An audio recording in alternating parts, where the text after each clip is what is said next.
MC Pedrinho, professor da putaria. Ensinei a matemática, vou ensinar a geometria. Geometria da putaria é que mede o cálculo da cestada. Geometria da putaria é que mede o cálculo da cestada.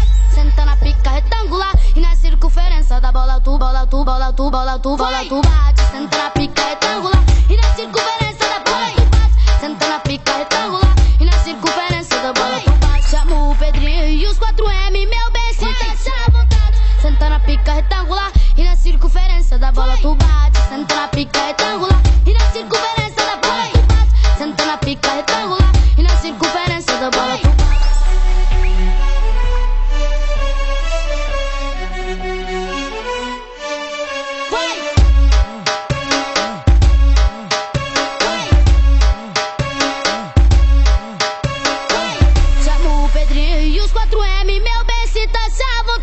Senta na pica retangular e na circunferência da bola tu bate. Senta na pica retangular e na circunferência da bola tu bate. Senta na pica retangular e na circunferência da bola tu bate. Eu sou MC Pedrinho, professor da putaria. Ensinei a matemática, vou ensinar a geometria.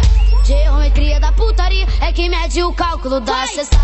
Geometria da putaria é que mede o cálculo da cestada. Senta na pica retangular e na circunferência da bola tu, bola tu, bola tu, bola tu, bola tu bate. Senta na pica retangular e na circunferência da bola tu bate. Senta na pica retangular e na circunferência da bola tu bate. Chamo o Pedrinho e os 4M, meu bem, se deixa à vontade. Senta na pica retangular e na circunferência da bola tu bate. Senta na pica retangular e na circunferência da bola tu bate. Senta na pica retangular e na circunferência da bola tu bate.